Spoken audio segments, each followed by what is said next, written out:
আমাকে পৌঁছায় দিবে। হবু হাজবেন্ড, এই জিনিস কবে হলো?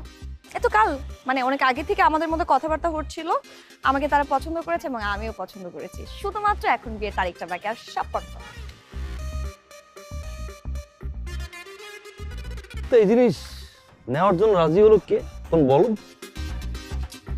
শুনেন, আমার হবু হাজবেন্ড রিফ্লেক্স কোম্পানির সিইও, বুঝছেন? ঠিক আছে,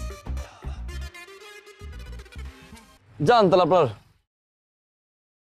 হবু হাজবেন্ডের গাড়িতেই যান। আসবো আমি, বিয়ে খেতে আসবো আপনার সিইও জামাইয়ের। আমরা একেবারে চলে যাচ্ছি বাসা ছেড়ে। একেবারে চলে আসছি মানে? তো কি করব, কি করব?